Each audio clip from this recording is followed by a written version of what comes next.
Yes. Salam alaikum, shalom, and wagwan. So. I just want to talk about a few things today. I read boxing news. I mean, God, what is going on there? Yeah. Also, I was thinking about, we're still thinking about who's going to grow us first in boxing. Yeah. What's happened to Sam Jones? I want to have a look at him. What's happened to Probellum? Yeah. Because we all know that's linked. That seems to be rolling on. It's quite interesting. And then, of course, IFL-TV and Coogan.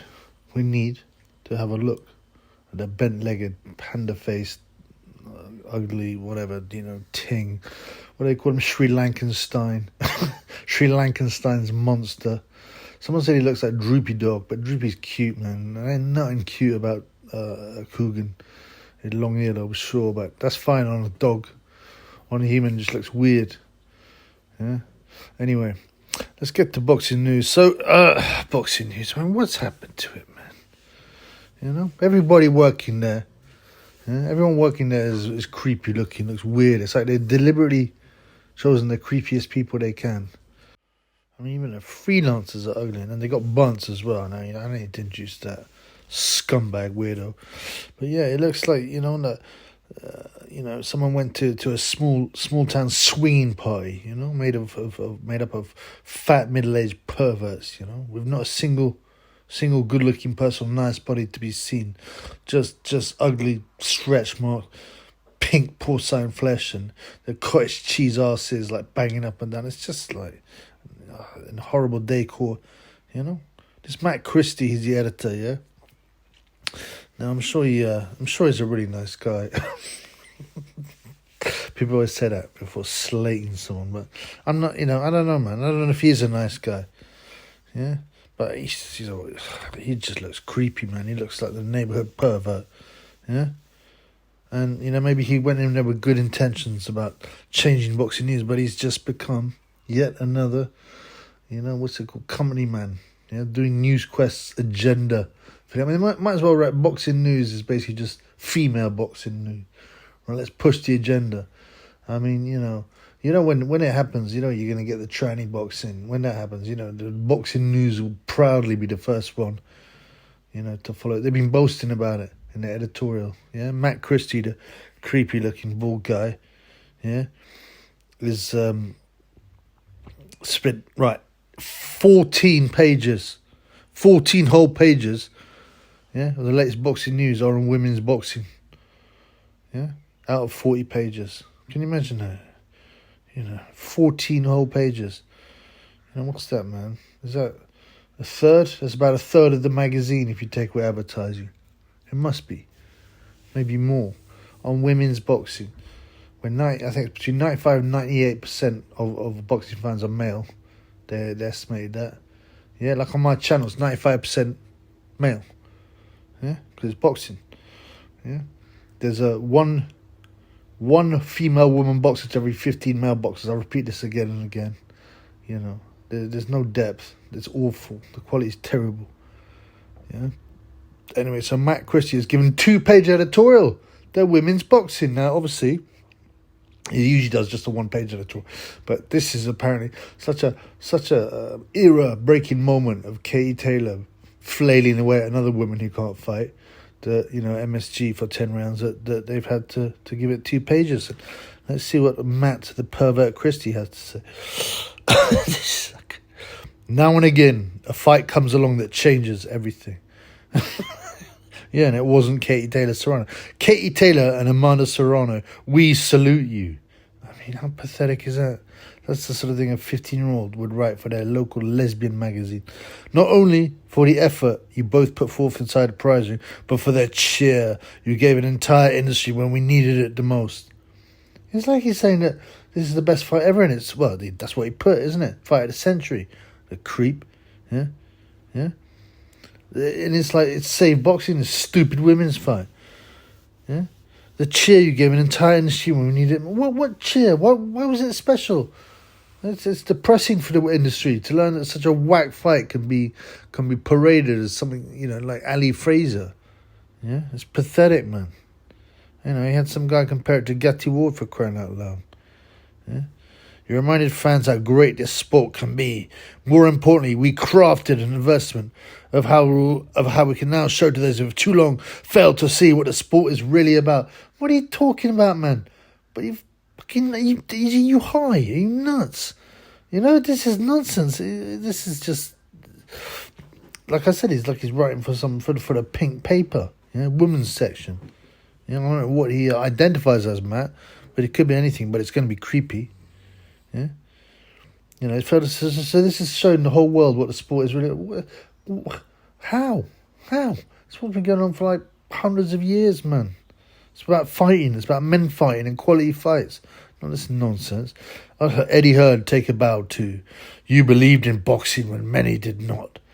You make me sick, man. Brown-nosing Eddie Hearns for his editorial, yeah. It's incredible. It's incredible. It goes on. I can't look at it anymore. Yeah, and he ends it like this, right? Oh yeah. He also says like, oh, this is great. It was such a good fight. There were 3 rounds. Yes, truly 3 rounds that could be judged rounds of the year. Now, like, apart from the fact it's only May, like, you telling me that rubbish fight? I had one fight which is a bit back and forth. It was decent excitement level, not skill level, a rubbish skill level. Like I said, yeah. It had like, you know, what was the Katie Taylor fight? Some random fight. It was like novice amateurs flailing away at each other. Yeah, neither of them can punch, and one of them can't take a punch. You know, but yeah, I mean that's exciting for women's. Yeah, it was reasonably, but the quality was poor. Yeah. And he said that 3 of those rounds could be rounds of the year. Oh, I'll show you. This is hyperbole. Is he having a gun at his head? Is he doing this to take the mickey? Maybe he's so depressed at how his job has to follow the company line that he's gone over the top. That's the only thing I can suggest. It's like a parody of a boxing magazine. It's like Private Eye now. Making fun of, it's so ridiculous. Yeah. And this is how he ends it. And therein lies the real message of Saturday night's event. The sport of boxing can only be great, truly and consistently, when fights like Taylor Serrano are not rarities but regular occurrences. It does not have to be a pipe dream. I mean, firstly, like I said, it wasn't that great a fight. It was terrible in quality. Yeah. Secondly, it does not have to be a pipe dream. Well, you can't force fighters to just bang and flail away at each other. There's always going to be good fights and bad fights and different kinds of fights. The issue is making the right fights made. Yeah, and Taylor Serrano, no one care about that. Yeah, if you looked at the media, you'd think that it was the most important event of the century, but it's not. You go to forums, go and have a look in boxing forums, see what people are saying. Serious boxing forums. All they're doing is trashing women's boxing because they're the real fans and they know it's a nonsense and they know we're being fed a pig in a poke. Yeah. Anyway, enough of that. Matt Christie. The other weird guys. What was that? John Templeton. This weirdo, right? Yeah. He looks like the kind of guy who has to shave 3 times a day. He's got this 5 o'clock shadow at 11 a.m. Yeah, and he calls himself a boxing historian wearing these creepy like nonce glasses. What's a boxing historian, man? That's a job that doesn't exist. How can you make money from being a boxing historian? Yeah. And you want to know the history of boxing? Go to BoxRec. Find out who beat who. That's all you need to know. There's no such thing. Get out of here, man. Boxing historian, weirdo. You're just a curb crawler, man. Look at the state of you. Yeah, and they brought in this Thomas Hauser, yeah, who looks like a kind of scarecrow with he's got that typical, like, sort of slightly bitter face of a man, who thinks he should have been a great writer, but instead he's just writing pitiful articles for a boxing magazine, but he still thinks he's probably the guy who smokes like 50 fags a day because he thinks this is the way that real writers are, and hangs out at whiskey bars on his own, talking nonsense. Did I tell you about that? Ali Frazier? Yeah, great fight, man, great fight. I was about blah, blah, boring people. Yeah, another charlatan, he is. Yeah, there are not really very many good boxing writers. Why? Because there's not... I love boxing, right? But it's just still a niche sport, man. You get a few books published a year, maybe one will be good. Most of them are rubbish. Yeah. Anyway, so in Thomas Hauser's article, right, goes on for 5 pages. Now, 2 of those are just, pictures, right, images, but still, right, 5 solid pages on that. Yeah, but it starts off well, right? So this is what he says. Last year, John Shepherd, overseas BoxRec.com reported that internationally, 1 out of every 7 women's fights were for sanctioning body's championship belt, in inverted commas. Shepard further noted that the world sanctioning organizations have created more women's championship belts than there are active women boxers. Right? In other words, there's nothing clearer to say how poor, how there's no depth in women's boxing, than that. So he started off well, but he turns it around so that now women's boxing is amazing thanks to this one fight. And he ends with this. That said, Katie Taylor has opened doors for other women boxers who will pass through in the years to come. Not only has she led her people to the promised land, unlike Moses, she is being allowed to enter it. I'd like to see her retire now, but she won't. Just rise, look at her talking about Moses and the promised land. And it's pathetic, man. He's one of these bum writers that gets pretentious because they think it makes him into a good writer. He's just another charlatan boxing writer, yeah. And then you got my favorite, or rather my least favorite, that bum John Dennon. Yeah, John Dennon, like the Oxbridge. He was for Oxford, right? And he's clearly there just to push women's boxing. That's all he does, man. Yeah, he boxed for Oxford, which I don't know. I mean, I respect anyone who steps in that ring, and I've been told that before, whatever level. Yeah, but come on, man. He's just turned into some weird perv who's just obsessed with women's boxing, yeah? And let me tell you about Oxbridge, It's a scam, man. Oxbridge students are largely, not all, but the bulk of them, like upper midweight IQ level pupils that just work really hard at school, and already know their focus and know where they want to go. Yeah, they get good A-levels, they can manage a good hour or two in an interview, they get lucky with a good interview. Yeah, but usually, often these students, these graduates, got a family or school linked to the college or the don they interview with. Yeah, there's always that. There's a lot of nepotism that goes on in those colleges. Oh yeah, my dad went to whatever. What do they call it? Not Magdalen. Oh, did he? Oh, super. Yeah. Oh, tell me more. Oh yeah. Oh yeah. I what do they call him? Not I taught him. He read with me or some pretentious nonsense like that. But they've always got these links, right? But these idiots that go to Oxford, they think they are special. They honestly they think that they are gifted, truly gifted, and the world owes them a living, man. I know loads, and they're unexceptional, and after they left, they did nothing of note in life, but they feel, like I said, the world owes them a living, and they think they're intellectually and morally, right at all times and above other people, due to the arrogance of having gone to Oxbridge, and their whole life's based on that, and it's downhill from there for the bums. They actually believe they're special. Oxbridge is like, if you ask people in academia, it's overrated for lecturing, right? Yeah, but the lecturers, the dons as they call them, they show the same arrogance, that the graduates have.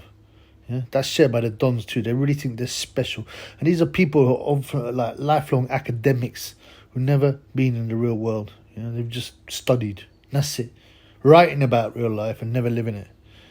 And the Oxbridge people, they're like grooming grounds for elitists who want their puppets, their next generation of puppets. Yeah, well, the Oxbridge guys I know have like very little creativity of thought after they leave.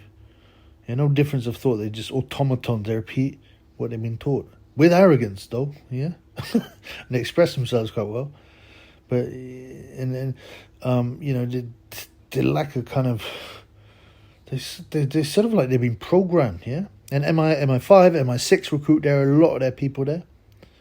Yeah, they're perfect grounds for that. They always come to Oxbridge. Yeah, then there's the milk round, which sees all these major law firms, venture capitalists, investment banks, management consultants. That's where they find their pawns, because they know they'll obey, and they know they've got enough intelligence to do a decent job, but they know they'll obey. They're the next generation of pawns, and these naive Oxbridge idiots believe in the system, man, because it's been good to them. They work, they got into Oxbridge, they now think they're the best thing since sliced bread. And this is the highlight of their lives. And this John Dennon, is another one of these clowns. And he's been chosen in one way or another, by fluke or whatever, but to push this women's agenda, because that's a strong elitist agenda. He's just You know, and he does repeat that's all he writes about in boxing news. Yeah, he's meant to be an online editor, and all he does is women's boxing. He's probably one of them perverts, right? That loves that job. Yeah, you know, he loves the idea of being dominated by a woman. He's the kind of guy who's never had a girlfriend, man, in his whole life. You know, he's got a dominatrix that he visits. You know, at the end of every month when he gets his payday for 5 hours. Yeah, and she humiliates him in a dungeon. Yeah. Yeah, tells him his peck is tiny and that it couldn't satisfy a field mouse. Yeah. Yeah. Leads him around on a lead, humiliates him, beats him, yeah? Calls him every word under the sun, covers him in brown and yellow showers. Yeah. And he loves it, man. Rolls around, oh no. She's like, you're useless. You're pathetic, man. Yeah, and this is what turns him on. Because the fetish he's got for women's boxing is not normal. Yeah, if you appreciate boxing, if you're an intelligent man, which he should have the credentials for, yeah, you'd know it's fraud and rubbish. You'd be like, look, man, I don't write about this nonsense. Come on, do we really need to push 14 pages of women's boxing? Come on, Matt. You know, we all know it's in its infancy, and it's not got a depth, and it's no good. You know, that just shows you all these things. As soon as I put my news quest, it's a fraud. Anyway, man, I can't believe I went on with those idiots, but that's it on them boxing news peeps. Right. I got my breath back now. There's a few more subjects I want to cover. Yeah, one of them is Elon Musk. Now this is weird. I don't know what this was about. Elon Musk. Everyone knows he likes to play around with his Twitter. So allegedly he's going to buy Twitter or wants to buy all the shares of Twitter. Now I don't trust this guy. Obviously, you know, he pretends to be a bit anti-left wing, but he's probably just controlled opposition. Yeah, he's meant to be one of the richest men, but I mean. I don't know, man. I can't believe that he's an independent. Yeah, look at the state of his wife. He's got like 8 kids already. Yeah, I think. He's got some weird wife called Grimes, and he said he's going to raise his kid gender neutral, and it's got a number as a name. This is not the work of someone who's sane. Yeah, yeah. Anyway, but he does write these weird things. Some people say it's Antichrist. You know, I don't think so, but. I mean, who knows, man. There could be several Antichrists, is what they say anyway. It's not just one. There's one major one at the end, but he doesn't sound like the one. But he wrote this thing, right? He wrote this tweet. I think it's been deleted. I couldn't find it, but I found a lot of people referencing it, and it says, Elon Musk, now I'm going to buy PBC, Top Rank, DAZN, and Golden Boy and make everyone fight each other. Now, he's actually got the money to do it, crazily. But, you know... I didn't even know he was a boxing fan. I don't know what he's calling out. I don't think it's serious. I mean, it would be pretty mad if he did.